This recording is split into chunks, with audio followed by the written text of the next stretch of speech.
So what's going on guys, Kades here and welcome back to a brand new video. For today I'll show you the best Elder Scrolls Online tier list for solo players.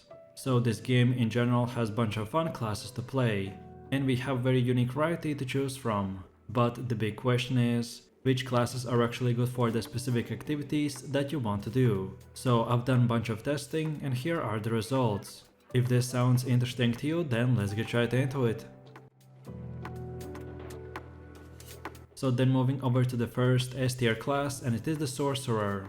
Sorcerers make great magic and strong stamina damage dealers. They can deal shock damage and have the ability to summon pets to do their bidding. Sorcerers can play with or without pets and in general are easy to learn. When using their pets, the magic sorcerer can be very beginner friendly, and I would say that he is one of the easiest classes to start with. Magic sorcerers are great for solo PvE gameplay as well. But then stamina sorcerers are slightly more difficult to master and rely too much on weapon abilities, but they can be very strong as well. They are powerful as DPS characters and very good in support roles, so a tank or a healer, thanks to the Vibrant Shroud and the Yajic refugee skills. The only drawback for the sorcerer class has it that it relies a lot on its shields to survive harder content. This affects magic sorcerers more and of course depends on your level of expertise. So then overall, the sorcerer's pros are that he is beginner friendly, you can summon pets permanently to help you in combat. Then as well we have strong shock AoE damage.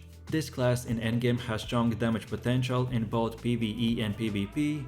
This class as well is powerful for solo players. And then finally, he can be even good in support roles. And then for cons, I only have one, which is that sorcerer will need shields to survive harder content, so he's a bit more squishier than the other classes.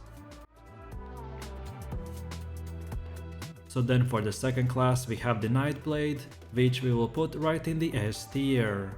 Nightblade is the rogue/assassin type of character. He is the only class with an ability to cloak in game. Nightblades make great magic and stamina damage dealers, as well as decent tanks and healers, although he is one of the hardest classes to learn and the least beginner friendly. But with that said, playing a nightblade can be very rewarding for experienced players.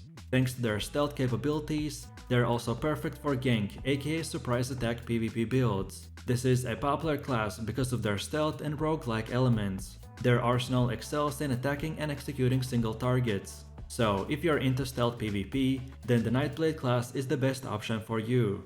Thanks to the shadowy disguise, you can stay hidden and strike at the right moment. Overall, the Nightblade pros are that he has good stealth skills that can easily run into or escape fights. Then as well, this class is great for solo gameplay.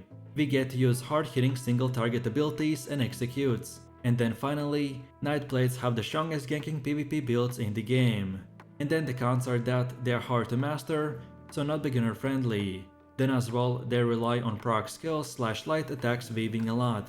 Then you have to use stealth to survive in PvP. And lastly, by using this class, you're mainly limited to only PvP content. And then for the last and final C tier class, we have the Templar. Templars make excellent healers, strong magic and stamina damage dealers, but mediocre tanks. The Templar has access to mostly magic based spells and several support skills to assist you and your group. This is a very good class for solo PvE gameplay and quite beginner friendly, especially if you're into healing. Even though Templar is not the best class for tanking, it is still the closest to a paladin-like class in ESO, thanks to all of its healing and support spells. Both stamina and magic damage dealers rely too much on puncturing strikes and its morphs for damage. Like the arcanist, Templars deal magic damage as well, and offer several strong AoE skills for damage or support. Overall, the Templar pros are that they are excellent healers, they can do decent magic and stamina damage. Then as well, they have a lot of magic based damage and support spells. They are the best for AoE based builds. As I've mentioned, this is the only class that you can create a self-healing paladin build. And finally, this class is great for solo gameplay.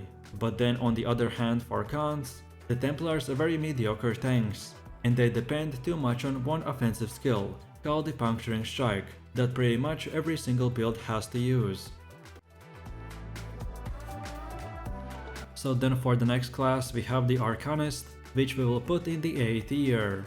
The arcanist is a flexible class. with its own unique feature, the crack system. Specific arcanist skills will generate the cracks, while others can consume it to strengthen their effects. Utilizing the cracks is vital for an effective arcanist build, but also makes the class dependent on the system. Several strong arcanist skills use your primary resource, which makes them great for both stamina or magic-based builds. This class relies a lot on magic-based abilities, and can make strong damage dealers in every setup. The arcanist can also shine as a support class, thanks to its many buffs and debuffs. Tank and healer arcanists have also several tools to assist their group, and can be an asset in harder content. If you enjoy magic-based damage in ESO, then the arcanist is one of the best classes to pick. Their crack system is great for creating strong damage combinations, but also makes the class dependent on it. So our main gameplay will revolve around generating cracks to consume and deal more damage or get additional effects. Overall, the arcanist pros are that he has skills that uses the primary resource. We can do great combos thanks to the crack system, we have very strong magic damage, and if we want to go as a support, then we have good buffs and debuffs. And then the cons are that arcanist is very dependent on the crack generation, and in the endgame builds, he will run into magic sustain issues. So then for the 5th class we have the warden, which gets to be placed right in the A tier. Wardens make decent stamina and magic damage dealers, as well as tanks and healers. This is an easy class to learn, with access to several helpful heals, buffs and debuffs. This class's frost-based abilities can help you to create fun Frost Warden Mage and a Frost Tank build. Wardens will need a Frost Staff to achieve the best damage, so overall he's a good class for every role in PvE or PvP gameplay. Very good for solo PvE class as well. Beginner friendly thanks to their several support skills. Their bearer ultimate is great for damage, but can act weird sometimes. They can mix and match stamina and magic based skills with success, which will make them perfect for hybrid builds. The warden is an amazing class if you are fond of frost damage. This is the only ESO class that can create a reliable frost DPS build. The warden class major drawbacks are that their bearer ultimate and the need of frost staff to deal their best damage. The bearer ultimate is strong but requires 2 slots to work, and he doesn't have any other reliable alternatives to use. So overall, the warden's pros are that they are excellent healers, great tanks and good damage dealers. Then as well you can create a frost mage or frost tank builds. This class is very strong in both PvE and PvP. He is as well easy to learn with access to really good buffs and debuffs. And then finally, the magic warden is great for crowd control in group PvP. And then for cons, they will rely too much on the bearer ultimate for good damage in PvE, and they have to use a frost staff to deal good damage, so your choice of weapons are quite limited. So then for one of the last classes we have the dragonknight, which we will put in the B tier. Dragoknights make excellent tanks, very strong magic and stamina damage dealers, but poor healers. This is a quite sturdy and beginner friendly class, especially if you are into tanking. This class has access to fire, earth and poison damage based skills. Each element suits a specific role better and will help you to create an appropriate build. In general, fire goes with magic damage dealers, poison for stamina damage dealers and earth for tanking. This class can also be a great choice for damage over time abilities. The magic dragonknight is the closest to a pure fire damage in ESO, but as I've said, this class doesn't make a good healer, because they simply lack the appropriate skills to perform well in that role. Their skills are quite resource consuming, as well as they have to cast their ultimate often to restore resources, which by itself is not a big problem, but still you will have to take this aspect of the class into consideration when creating your character. Finally, both melee based or magic dragoknights perform better when they are in melee range from their target, which might be a problem if you wish to play as a ranged magic DK. So overall, the Dragonknight pros are that they make excellent tanks, they can be strong magic and stamina damage dealers for both PvE and PvP. Then as well, this class is sturdy and beginner friendly. You get a big variety of spells to choose from, they're good for damage over time based builds, and then lastly they are as well great for solo PvP gameplay, thanks to the fire, poison and earth skills. And then for the last and final C tier class we have the necromancer. The necromancer has access to every elemental damage type in game, so fire, shock and ice, as well as poison and disease damage based skills. It can also summon minions, like the sorcerer, to assist in combat.